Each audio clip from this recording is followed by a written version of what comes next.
The best England football songs, ranked. There are several certainties when international tournaments roll around. Great goals, players and kits are some of the more obvious ones, but each World Cup or Euros England qualify also leads to everyone's Spotify getting clogged up with football songs. Having an official anthem for each tournament used to be a cherished tradition on these shores, though it is more hit and miss these days. That means that when a summer of football rolls around we are all forced to load up the classics. We all have our favorites, but which is the best? We dug into the archives to find out. Back in 2006, former Tory MP Neil Hamilton, who had previously been embroiled in a series of sleazy scandals, along with his Christine, were desperate for attention. Their solution? Release a World Cup song. The song is genuinely deranged, featuring lyrics like, "You have to kick it, not use your hand," and it's watched by people on their tellies, with nylon shirts and big beer bellies. The no-expense-spared music video uses clips from the recording studio interjected with occasional footage of the pair at their local park. The look of sheer despair in one of the sound engineer's eyes tells the whole story. When Dizzy Rascal released Boy and Da Corner back in 2003, he raised the bar for grime music forever, scooping a Mercury Award in the process. 7 years later he would team up with the most irritating man in the world to produce a repugnant track which managed to bastardize two much better songs in the space of just 3 minutes and 19 seconds. To be fair, Dizzy's verses aren't too bad. However, the Corton factor and lazy hook means this one is destined for the bottom of our charts. Tony Christie was a household name in 2006, following Peter Kay's charity cover of his biggest hit, Is This the Way to Amarillo, a year prior. Instead of writing a new song for the World Cup, Christie got away with changing a few lyrics and printing off a few facimasks. What a grifter. This had all the ingredients to be a smash hit, but it just didn't click for some reason. Much like England's golden generation, really. England United was a supergroup consisting of Echo and the Bunnymen, Space, Ocean Colour Scene and the Spice Girls, the biggest act on the planet at the time. Thing is, the song was just so meh. This is basically cheating. You can't just take the most iconic wedding DJ song of all time and change one word to England for goodness sake. The lyrics and video are a bit ladsmags why, but then again, so was Sven. You also can't deny some of the verses are pretty witty. The backing track is addictive as well, ambling along at a nice pace. Perfect lounge music.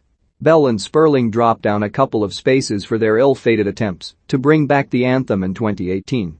The video featured Razor Ruddock, a horrific Harry Kane lookalike, and shoehorned in dig at then Shadow Home Secretary Diane Abbott. Big yair da energy from all involved.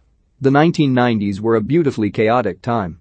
Nothing sums up this madness better than England's IRE.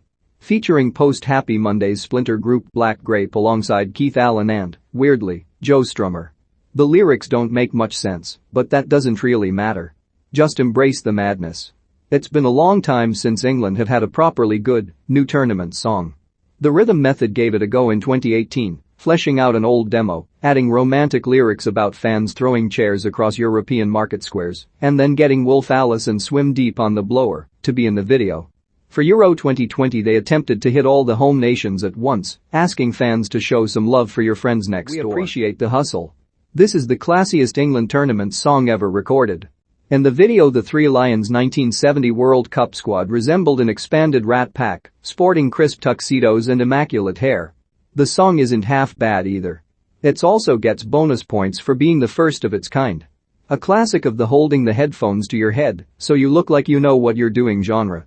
The official song of England's 1982 World Cup was released on a 16-track LP which also featured Kevin Keegan singing his smash hit Head Over Heels, as well as Glenn Hoddle tackling We Are the Champions.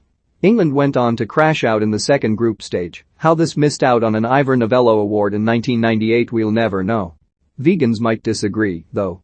We're on the Ball captures the absurdity of one of England's best ever victories with the immortal line, and Heskey makes it 5. There is plenty to like about this banger. The lyrics are playful without being that cringy, and the backing track features a euphoric horn section. The music video's a smash as well. In it Ant and December kidnap, and then pose as Sven-Goran Eriksson and his assistant Tord Grip. Naturally, hilarity ensues. Okay, maybe it doesn't. The hypnotic snake hips, Tony Adam pumping iron to the beat, the two players trying desperately to hide from the camera being the weights machine. How can you not love everything about this certified 1980s toe tapper?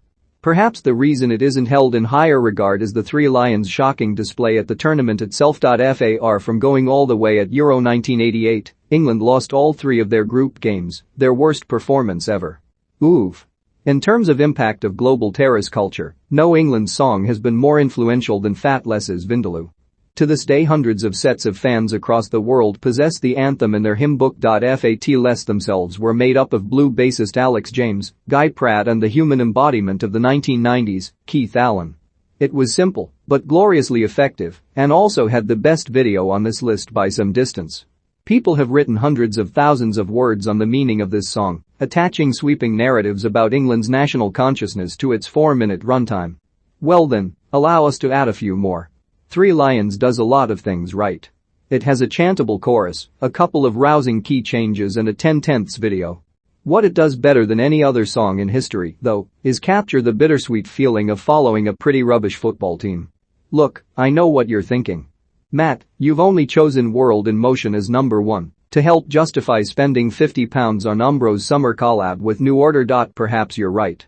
Then again, perhaps you're wrong. World in Motion was the song that helped make football cool again in an era of hooliganism, crumbling stadiums and a government that viewed supporters as subhuman scum. Born out of these bleak conditions was an indie, synth, dance banger featuring 16 bars of straight fire from John Barnes.